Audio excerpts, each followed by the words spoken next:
Kasus dugaan pencemaran nama baik atas tudingan ijazah palsu Jokowi terus bergulir.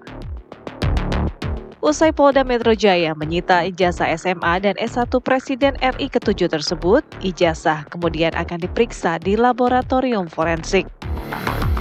Langkah ini dilakukan sebagai bagian dari proses penyidikan kasus dugaan fitnah dan ujaran kebencian terkait tuduhan ijazah palsu yang dilaporkan Jokowi ke polisi.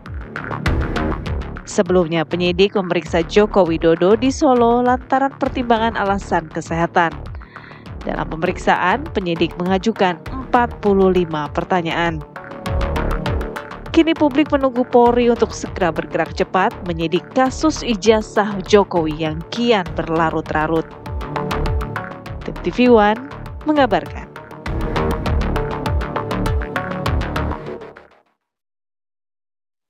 Saya penasaran bagaimana kemudian perasaan Pak Joko Widodo ketika ijazah SMA dan juga ijazah S1-nya disita oleh pihak kepolisian. Karena sejauh ini saya hanya baru merasakan yang disita itu hanya SIM biasanya ya. Antara SIM A atau SIM C yang ditarik oleh polisi. Berarti Anda melanggar lalu lintas karena disita. Tapi kalau Pak Jokowi kan belum tentu nih, ini masih mau dibuktikan. Betul. Apakah benar tudingannya atau tidak. Nah, kita akan bahas terkait dengan ini bagaimana implikasi dari keputusan kepolisian untuk menyita ijazah Pak Jokowi untuk diuji lapor.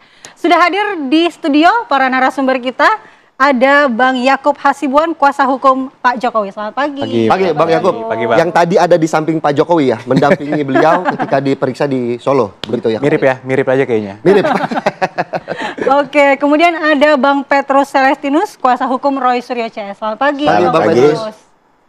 Kemudian ada Pak Yusuf Warshim, komisioner Kompolnas. Selamat pagi, Pak Yusuf. Selamat pagi. Pak Yusuf. Oke, mau tanya dulu ke Bang Yakub yang tadi sudah ada di layar kaca nih. Bang Yakub kemarin mendampingi Pak Jokowi. Respons tim kuasa hukum atau Pak Jokowi sendiri dengan disitanya ijazah ini seperti apa? Ya tentunya kami menghormati semua proses yang ada, karena sejak awal kami membuat laporan, tentunya kami siap dengan semua konsekuensi hukum yang ada. Konsekuensi hukum dari sisi formilnya maupun materialnya. Formilnya tentunya kan ada due process of law yang harus dijalankan. Dari pemeriksaan dulu di BAP dulu pelapornya, nanti mungkin ada penyitaan, apakah nanti ada BAP lanjutan, itu tentunya kami sudah siap dari awal. Walaupun kembali lagi, sebenarnya kami juga sudah menyadari, ini kan sudah pernah diperiksa di Mabes Polri, untuk di mana Pak Jokowi sebagai terlapor. Jadi kalau kami lihat sebenarnya kebenaran materialnya sebenarnya sudah jelas, bahwa ijazah itu identik dengan pembandingnya yang asli juga. Jadi ya sebenarnya tidak perlu lagi. Namun memang ini kan hukum acara yang harus dijalankan, jangan sampai ada cacat formil juga kan.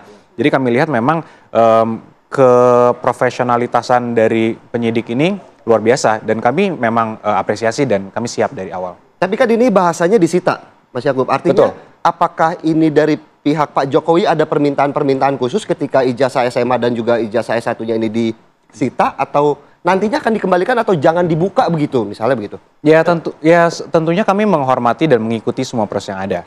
Apakah itu memang harus nanti? Tentunya kan biasanya kalau penyitaan itu untuk dipergunakan untuk pelimpahan nanti. Disita polisi, dilapor, keluar hasilnya, polisi nanti akan limpahkan nih perkaranya kalau memang memenuhi semua unsur ke kejaksaan. Kalau P21 nanti digunakan oleh jaksa di persidangan. Jadi itu proses yang menurut saya sih tidak akan bisa dihindari ya. Jadi memang itu proses yang normatif yang harus dijalani gitu. Tapi kalau aslinya nanti akan dibuka langsung, karena kan ini udah disita ya Handi Kumala ya. Bagaimana kemudian sejauh ini kan Pak Jokowi kan begitu defensif, jangan dibuka dulu aslinya. Begitu. Itu hak privasi dia. Ya artinya dengan kami melaporkan, itu kan konsekuensi hukum yang natural dan logis gitu, konsekuensi logis. Sehingga ya kalau memang harus nanti dibuka, ya tidak ada masalah. Dan itu dari awal Pak Jokowi sampaikan, kalau memang dimintakan oleh lembaga atau pihak yang berwenang, pasti ditunjukkan. Khususnya pengadilan. Pengadilan udah pasti perintah pengadilan, siapapun tidak boleh menolak. Berarti udah legowo ya. Saya mau ke Bang Petrus. Bang Petrus, apakah sudah ada rasa kepuasan dari Roy Suryo CS dengan disitanya ijazah Pak Jokowi ini SMA dan juga S1? Ya, tentu apa yang dilakukan oleh oleh Polda Metro Jaya di Polres Solo kemarin itu merupakan suatu langkah maju dan tentu ada kepuasan bagi Pak Roy dan kawan-kawan karena memang selama ini kan selalu dipertanyakan mengapa ijazah asli S1 Fakultas Kehutanan UGM atas nama Joko Widodo kok tidak pernah disita, baik di Bareskrim maupun pada awal pemeriksaan ketika Jokowi membuat pengaduan di Polda Metro Jaya. Nah, kebetulan 2 minggu lalu kami selaku kuasa hukum Roy Suryo dan kawan-kawan mendatangi penyidik Polda Metro Jaya meminta supaya pada tahap awal penyidikan Jokowi menjadi orang pertama yang didengar keterangannya dan sekaligus supaya ijazahnya itu disita karena ini sudah masuk penyidikan sehingga perlu ada upaya paksa. Nah, tahu-tahunya 1 minggu kemudian, yaitu beberapa hari yang lalu, terjadi di Polres Solo, penyidik Polda Metro Jaya melakukan penyitaan tidak saja ijazah S1-nya tetapi juga ijazah SMA-nya. Ini mungkin ijazah SMA ini sebagai bahan pembanding. Mungkin menyangkut foto, ya, menyangkut nama dan lain-lain, itu akan diuji di laboratorium forensik, apakah itu di Polda Metro Jaya atau di Bareskrim Polri. Jadi kalau ditanya soal puas, ya kita puas tapi kita tetap waspada. Nah itu, apakah nanti, iya, jika hasilnya nanti mengatakan bahwa itu asli, apakah mau menerima, Bang Petrus? Nah tentu ini kan prosesnya panjang, ya karena bagaimanapun Mas Roy dan kawan-kawan seperti Rismon Sianipar, Dr. Tifa, mereka ini masing-masing dengan keahliannya, mereka juga punya hasil penelitian. Sehingga ini harus diuji dua-duanya. Jadi selain ijazah Jokowi sudah disita, mungkin pada saatnya nanti hasil temuan Roy Suryo, hasil temuan Dr. Rismon Sianipar, dan juga Dr. Tifa, ini harus diuji bersama. Karena hasil temuan mereka simpulkan bahwa ini palsu. Nah ini yang akan semakin menarik karena baik pihak yang dilaporkan dan pihak pelapor atau pengadu dalam hal ini Pak Jokowi, masing-masing dua alat bukti katakanlah ini akan diuji mana yang lebih memastikan palsu atau tidak. Nah ini yang menjadi satu proses di tahap penyidikan ini akan menarik perhatian kita semua dan Polri harus membuka diri, terutama menerima hasil temuan daripada Mas Roy dan kawan-kawan untuk diuji dengan ijazah asli Jokowi. Artinya dengan disitanya ijazah S1 dan juga SMA yang saat ini kemarin baru disita begitu ya, apakah akan ada permintaan gelar perkara khusus juga dari pihak Roy Suryo? Oh ya, kemarin sudah disampaikan ke penyidik, 2 minggu lalu, kita minta supaya dilakukan gelar khusus. Dan gelar khusus ini dimaksudkan supaya ijazah asli Jokowi itu diuji dengan hasil temuan dari Mas Roy dan kawan-kawan. Yang S1 kan sudah dilakukan gelar perkara khusus. Kenapa? Gelar perkara itu kan di Bareskrim. Ya. Ini yang di Polda Metro Jaya. Apakah akan hasilnya beda? Bisa saja. Dilakukan. Bisa saja.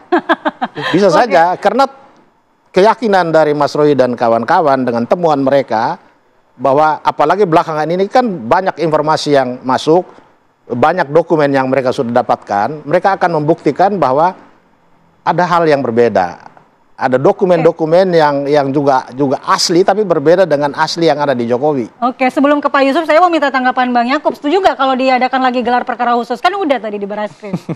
Tentunya permintaan itu kan apapun permintaannya merupakan hak ya. Jadi silakan saja. Namun kami melihat memang dan berdasarkan Perkap 6 2019 juga tidak dikenal namanya gelar khusus dalam hal penyelidikan ditingkatkan menjadi penyidikan itu tidak dikenal. Kalau kemarin di Bareskrim itu jelas di pasal 9 ayat 3 Perkap tersebut ketika ada penghentian penyelidikan maka baru pihak yang dihentikan itu pelapor boleh memintakan kepada atasan penyidik. Itu jelas kalau ada penghentian penyelidikan. Tapi kalau ada penyelidikan naik ke penyidikan itu sama sekali tidak ada dasar hukumnya untuk meminta gelar perkara khusus. Namun kalau nanti di tahap penyidikan mau dimintakan, ya itu silahkan saja. Pak Yusuf, tanggapannya ada 2 hal yang berbeda nih. Seperti apa? Ya, proses ini di Polda Metro Jaya kan sudah pada tahap penyidikan. Tentu kita sebagai pengawas eksternal memastikan bahwa proses penyidikan ini prosesnya benar-benar kuat pada due process of law. proses masing-masing pihak, ada pelapor dan terlapor itu harus benar-benar merasa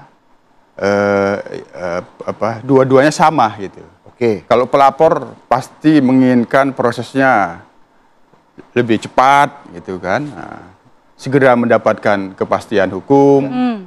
Posisi terlapor sendiri tentu yang diinginkan pastinya tidak ada penyalahgunaan kewenangan. Proses penyidikan itu benar-benar profesional dan ketika akan menentukan siapa pelakunya, siapa tersangkanya, yang diharapkan dari terlapor tentu alat buktinya jelas. Kan itu, karena kan penetapan tersangka minimal berdasarkan 2 alat bukti.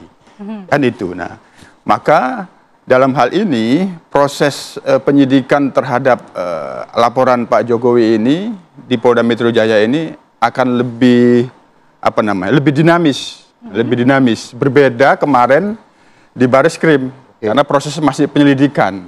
Ya. Yang pasti kedua belah pihak ketika ada merasa mengalami ketidakpuasan itu yang harus direspon sama.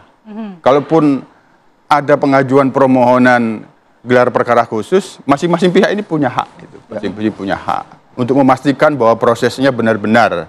Nah, kalau dari pihak pelapor, prosesnya harus benar-benar sesuai dengan alat bukti sudah jelas.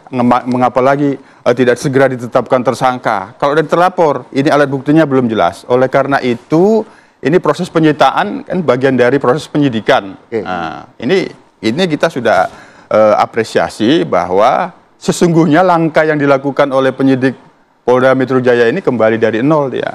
Kalau mau mengikuti hasil Bareskrim sudah bisa diikuti sebenarnya, tapi kan tidak demikian. Tapi kalau kata Bang Petrus kan bisa saja hasilnya berbeda. Ya. Kemungkinan itu bisa-bisa saja, tapi sejauh mana dari pihak terlapor sendiri ketika dilakukan pemeriksaan juga memberikan alat bukti yang berbeda lagi. Jangan sampai yang sama. Jangan sampai yang sama. Ijazah SMA-nya juga ikut disita kemudian di kali ini ya untuk SMA dan mungkin juga menjadi pembeda begitu ya? Ya kalau kita lihat hasil penyelidikan Bareskrim yang lalu itu sebenarnya uji lapor itu juga terkait dengan ijazahnya Pak Jokowi juga. S1 dan SMA juga. SMA-nya itu diuji. Lulus nggak dari SMA itu? Karena kan untuk masuk S1 kan syaratnya ijazah SMA. Diuji juga sebenarnya. Tapi dalam hal ini kita apresiasi ini penyidik Polda Metro Jaya karena dia kembali dari nol ini, memeriksa lagi. Gitu. Atau mungkin Anda melihat apakah Polda Metro Jaya melakukan kembali uji lapor ini, menyita ijazah ini karena tekanan publik begitu? Ya, ini kan saya katakan tadi proses penyidikan ini akan lebih dinamis. Karena kedua belah pihak harus sama-sama diposisikan sama. Apalagi juga ini kasus disorot publik, tentu yang kita dorong memang penyidik Polda Metro Jaya harus cermat dan penuh kehati-hatian. Tidak terburu-buru, nanti di dalam menetapkan tersangka, pasti kalau menurut pelapor apabila sudah jelas segera. Maka dalam hal ini agar benar-benar due process of law itu kuat, maka kecermatan dan kehati-hatian. Nah, menyita kembali alat bukti, barang bukti ijazah ini dan meminta uji lapor ini bagian dari penuh kehati-hatian. Dia tidak ingin menggunakan hasil penyelidikan Bareskrim, artinya dia kembali ke nol. Harapan dari terlapor bisa terjadi berbeda, ya bisa-bisa saja. Tapi sekali lagi tentu soal uji lapor ini apabila alat buktinya ada bukti baru yang berbeda dari hasil penyelidikan bisa terbuka. Tapi kalau tidak kemungkinan bisa sama hasilnya. Oke, baik. Jadi kayak isi bensin ya, mulai dari nol lagi ya. Nanti kita minta tanggapan lagi dari Bang Yakub dan juga Bang Petrus, namun kita jeda terlebih dahulu. Tetaplah di Apa Kabar Indonesia Pagi.